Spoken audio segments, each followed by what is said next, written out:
Hello, YouTube. Sum 41 half-hour power. Let's do this.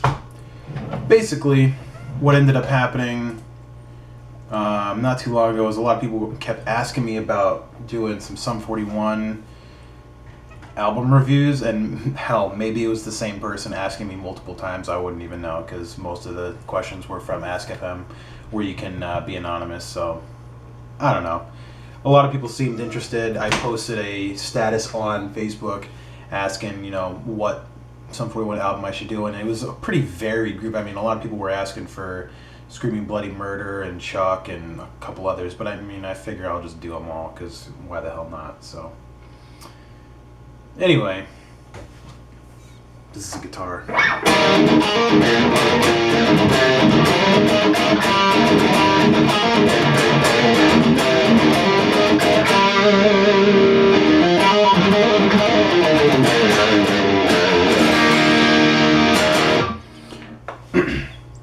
Alright.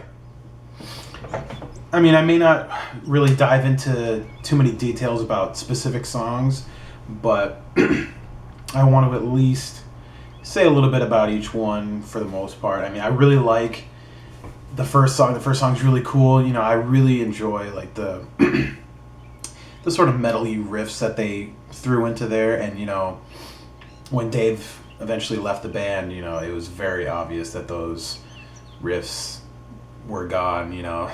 Some people I remember tried to say that it was Derek that wrote all that sort of stuff, but it was very obvious that it wasn't. And I don't know, so Grab the Devil by the Horns and Fuck Him Up the Ass. Great name. That was a very cool song. THT was cool because that's another sort of short instrumental kind of thing. And what was the other one? I think it was 32 Ways to Die.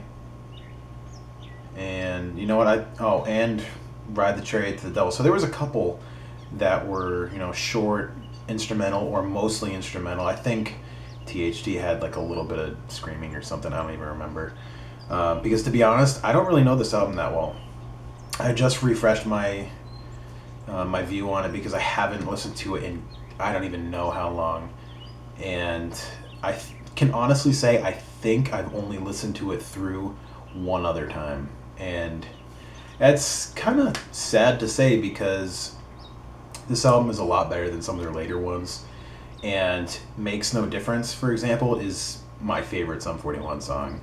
It was the first pop punk sort of song that I even really got into, which is maybe a surprise to some people. I know I've mentioned it before, but it was on some video game. I think it was like a Dave Mirra BMX game or something. It was on there, and I just really grew to like that song, and that's what got me into Blank and New Found Glory and other bands like that. Machine Gun's cool. I do like that one. Another one that I just think had some really cool riffs in it, and What I Believe was a really cool one too. That one, honestly, I didn't even really remember that much, but that was just a cool, more pop punk sort of song compared to maybe like Machine Gun, which had more like heavier influences. So that's definitely one thing about this album that I could say is there's some very pop punk songs, but then there's your sort of heavier metal influence because they're definitely big into like Iron Maiden, Priest, and whatever. So in that aspect, it kind of moves around a little bit. If you were new to the band, you were just listening to this the first time, you might be a little confused about how they really are. But some people are really into that, so yeah, I guess it's not that bad. But as compared to say like All Killer No Filler, where it's pretty much just pop punk except for like the last song, Pain for Pleasure. But I don't know. So yeah, like I said, Makes No Difference is really great. I definitely love that song. Summer is great too. That's another one of my favorites. But I will say I probably like the All Killer version a little bit better. So One song I can honestly say I didn't really care for that much was Second Chance for Max Headroom. I mean, it wasn't really bad, but I feel like compared to the rest of the songs, I just didn't really feel like it was really anything special. Dave's Possessed Hair slash It's What We're All About. I mean, the Dave's Possessed Hair part, I mean, it was pretty cool, but I mean, it wasn't, anything, kind of, I guess it was kind of like Second Chance for Max Headroom, where it didn't really give me, that much to really go on. I was just like, okay, yeah, it's cool. It sounds like Sum 41. And It's What We're All About, that I actually heard for the first time when they did it for like the Spider-Man soundtrack or whatever the hell they did, I think. No. What the hell did they do it with? Oh, they did it at the end of one of the Fat Lip video, I'm pretty sure. Like, one of the versions of the video they didn't do it, and one of the versions they did where they're just like rapping in the, what is it? In like the convenience store. Is that right? I don't fucking remember. It's been so long. But anyway, I remember hearing it way after. It was in one of those situations. I don't remember which one it was. But yeah, it might have been when they did like the Spider-Man soundtrack song. I don't know. I'm fucking rambling. But anyway, that song, I totally get like some Beastie Boys influence on that, which is cool. I mean, not a lot of people that I know of anyway can kind of pull that off, and I think Sum 41 did a pretty decent job pulling that off, because it had like the heavier guitar riffs and stuff that were really cool in it, and the rhythm section and everything else. I mean, it still sounded like Sum 41, and they actually did that whole like rapping kind of thing pretty well. I mean, I think Steve-O especially. Steve-O is really great. So other than that, I mean, Another Time Around was good.